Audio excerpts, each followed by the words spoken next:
আসসালামু আলাইকুম, সবাই কেমন আছেন? আজকে আমি একটা অন্যরকম ব্লগ নিয়ে চলে আসলাম। ভিডিওটা দেখার জন্য সাথেই থাকবেন। আজকে আমি পিঠা বানাবো, এই জন্য প্রথমে কড়াই দিলাম। কড়াইয়ের মধ্যে পানি দিয়ে আটা দিয়ে দিলাম। আটাটা সুন্দর করে আমি নেড়ে নিচ্ছি।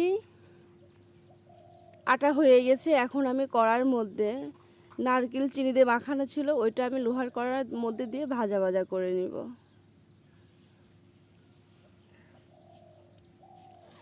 তারপর আমি আটাটা সুন্দর মতো ছেনে নিচ্ছি, মানে কাই করে নিচ্ছি, যে যেটা বলেন।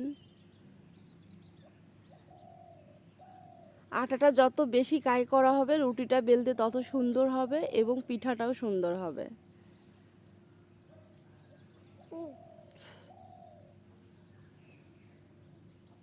নারকেল ভাজা শেষ হয়ে গেছে, এদিকে আমার আটাটাও কাই করে নেওয়া হচ্ছে। দেখুন কত সুন্দর হয়েছে আটাটা সেনা। তারপরে আমি এখন একটা রুটি বানাই নিব।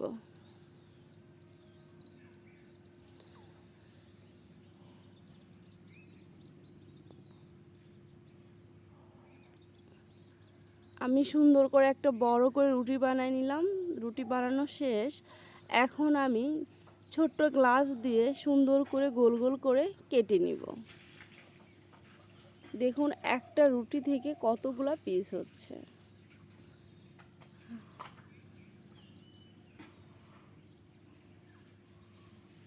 দেখুন বন্ধুরা কতগুলা গোল গোল হয়েছে।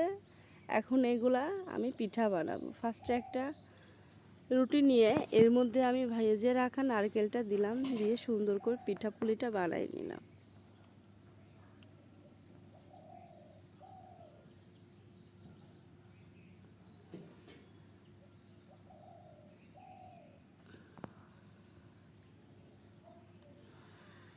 পিঠাটা বানানো হয়েছে, এখন আমি একটু ডিজাইন করে নিচ্ছি।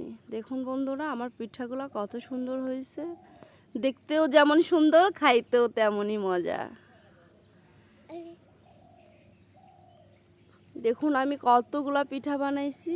সবগুলা পিঠা আজকে কি করব, তেলে ভাজবো, ভেজে কিছু খাবো এবং দুধের রসের মধ্যে আবার একটু ভিজাই দিব। তো এখন আমার মেয়েরা দিচ্ছে, বলতেছে আমি দিব। ওরা সাইডে দিছিল, আমি ধাক্কা দিয়ে মাঝখানে দিয়ে দিলাম।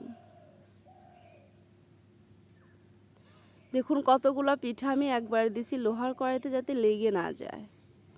পিঠাগুলো ভাজা আমার হয়ে গেছে। এখন আমি দুধের রসের মধ্যে পিঠাগুলো একটু ভিজাই দিলাম, আর কিছু বাকি রাখলাম খাওয়ার জন্য।